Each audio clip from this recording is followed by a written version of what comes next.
Très bien. Pour cette planification-là, Oui. est-ce que, puisque la manifestation, on disait qu'elle était interdite, le plan de planification qui avait été établi par votre service, est-ce qu'il y avait des zones qui devaient rester par derrière? Il y avait des infiltrés qui pouvaient remonter les informations? Ou bien ce n'était que vous qu'on avait planifié? Encore une fois, la planification ne concernait que notre équipe du jour. Il n'y a pas eu d'infiltrés, il n'y a pas eu d'agent de renseignement. Nous étions en train de faire notre patrouille normale en se mettant derrière les gens pour surveiller, comme on a l'habitude de faire. C'est seulement les 3 pick-up là qui étaient planifiés ce jour-là, du côté de votre service? Oui. Seulement? Seulement. D'accord. Merci, Monsieur le Président, Messieurs les assesseurs.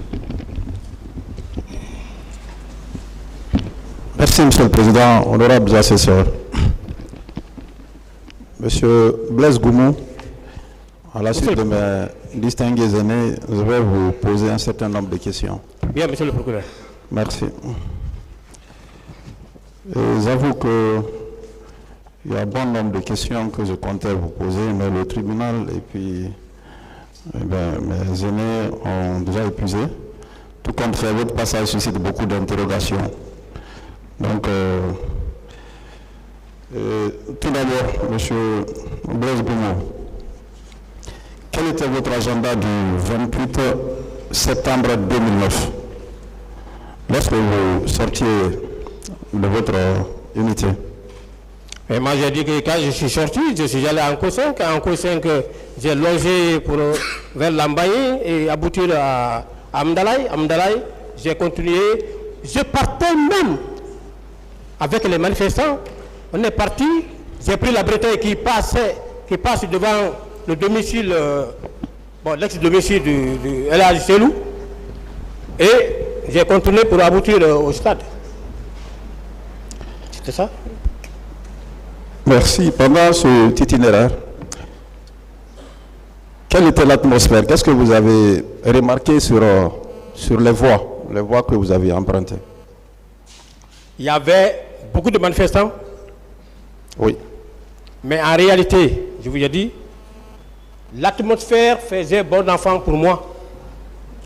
Parce qu'on ne m'agressait pas. Au contraire, quand ils voyaient le pick-up, ils nous applaudissaient. On peut réagir face à un manifestant qui est hargneux contre toi. Au moins, s'ils nous agressaient, vous auriez pu voir nos pick-up caillassés. Alors, dites à ce tribunal, vous n'avez pas été surpris lorsqu'on vous a dit que des manifestants se sont attaqués au commissariat de Dixine et d'autres endroits? Vous n'étiez pas surpris à partir du moment où, durant tout le trajet que vous aviez fait, vous n'aviez pas constaté de violence? Bon, non. Quand j'ai appris, j'ai pensé à un accrochage certainement entre les manifestants et les services de maintien de l'ordre. Vous savez, comme vous êtes magistrat, vous ne sortez pas régulièrement sur le terrain pour bien observer. Le manifestant, si vous le respectez, il va vous respecter. Si vous l'empêchez, il s'aligne contre vous. C'est ça le secret.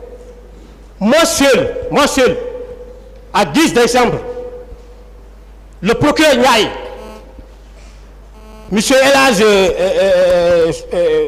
Alpha Saliou, M. Hassan, connu sous le nom de Roi, je les ai sauvés lorsque nous étions à Kidéa pour la révision du code pénal et du code de procédure pénale en 2016. Lors du passage de M. Soiré, qui est venu dans sa voiture de commandement Croix-Rouge. Excusez-moi de vous interrompre. Revenons aux événements du 28 septembre. S'il vous plaît. Oui. S'il vous plaît, monsieur le procureur. Monsieur Goumou, calmez-vous. Revenons aux événements du 28 septembre et contentez-vous de répondre aux questions que je vous pose. Il n'y a pas de problème. Voilà. Et Ce jour du 28 septembre 2009, vous dites que vous avez appris à la télévision que la manifestation devait être reportée.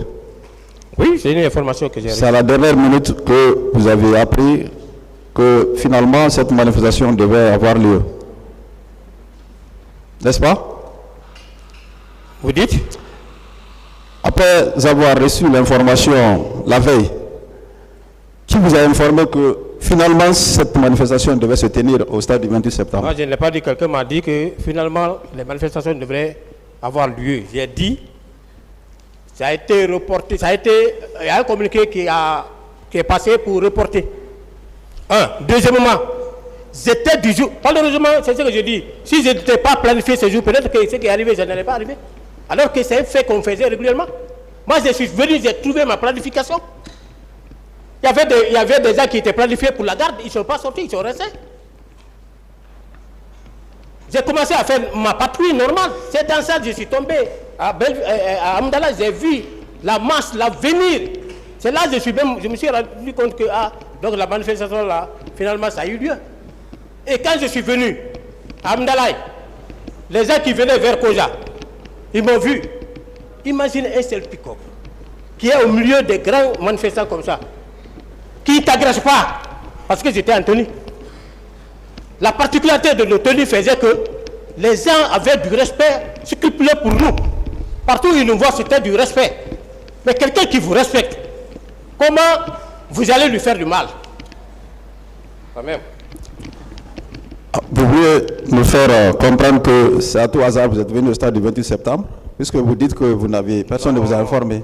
Quand j'ai vu la masse venir, étant à Amdalaï, direction Bellevue, sur le tronçon, c'est en ce moment que mon chef m'a appelé pour me dire qu'il vient. chef Pour me dire qu'il vient pour nous sensibiliser.